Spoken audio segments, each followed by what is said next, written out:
that you shouldn't allow the presenter of Match of the Day to express a view. Let's leave aside what the views are. You could, by the way, decide not to do that, but once you decided to do that, clearly Gary Lineker has made a perfectly reasonable decision. He wants social liberalism of different kinds to be part of his public profile, and that is...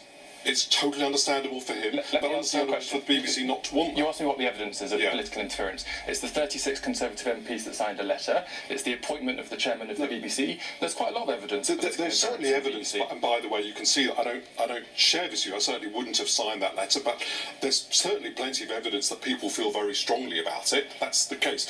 But what was the origin of this decision? I think it was Tim Davies set a guideline about who would be inside and outside the social media guideline. And decided Gary Lineker would be inside it.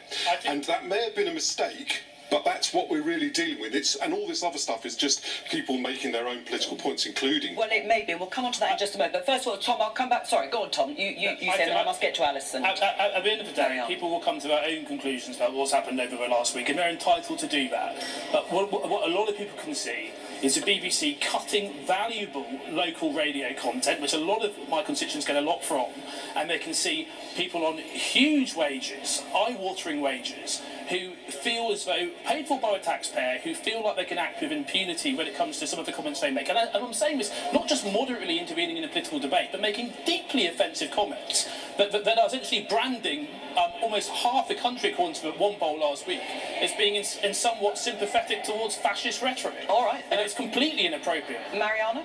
Well, I just back what Darren has just said, that what we've heard is that there's an agenda out there about the BBC. Forget whether it's correct or incorrect. This Lineker tweet has been used to go after that agenda.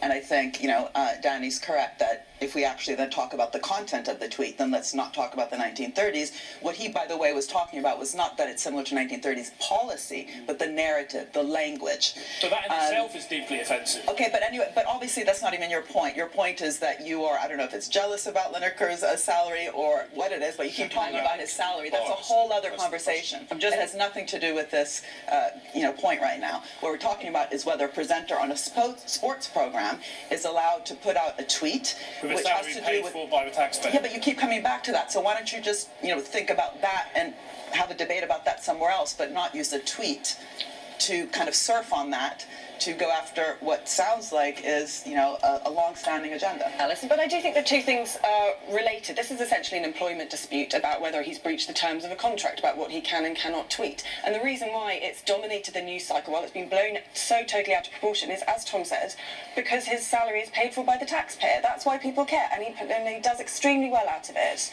Taxpayer compared to what, though? I mean, look at the revenue that particular program brings in because of his star quality. You talked about stars.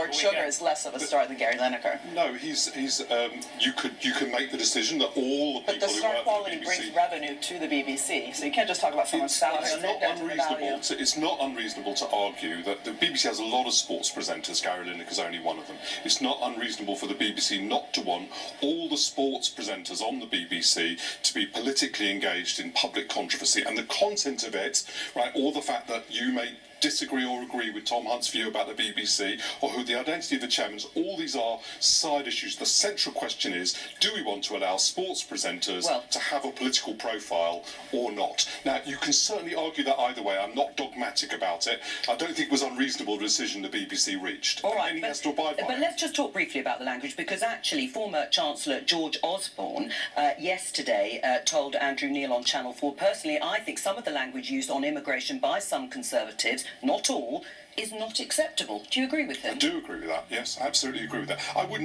think that Gary Lineker was incorrect using the 1930s. I think the immediate you step into that is stepping into a lot of ahistorical analogies, and it's very provocative. But I'm certainly very concerned about it, and frankly, the overstatements of the Home Secretary are more important than the overstatements of Gary Lineker. So I am concerned about that, and I think it undermines, status as a welcoming country to use language of that kind. Right, well, Tom, are you sympathetic to that view? Because there will be people, just like George Osborne, and you've just heard Danny Finkelstein, perhaps referring to the sort of dehumanising language, which is what Gary Lineker was referring to, and that actually there are similarities with language that has been used, whether you find it offensive or not. Well, people talk about the rhetoric and the rhetoric they've heard, but I'd like those people to come up with the examples of a piece of rhetoric that they've heard or something they've heard from the government. Well, invasion is one. Well, actually, I think tens of thousands of people, mainly young men, illegally entering our country every year. I mean, is that not? It sounds a bit like one to me. Right, Darren?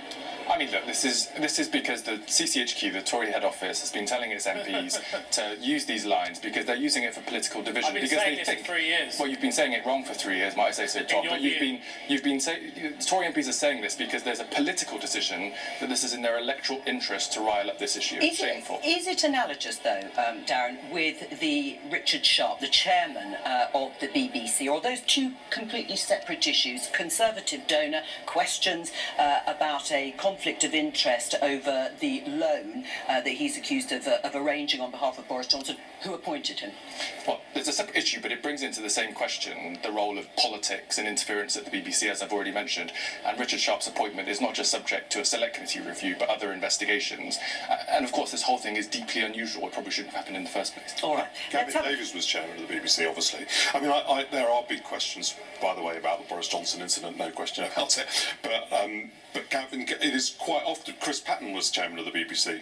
You know, Marmaduke Hussey was chairman of the BBC. So it's quite common. They weren't doing deals with prime ministers. No, that's a different matter. I agree with you. That is a different matter. Yeah. I think that is a different matter. Let's have a look at this headline.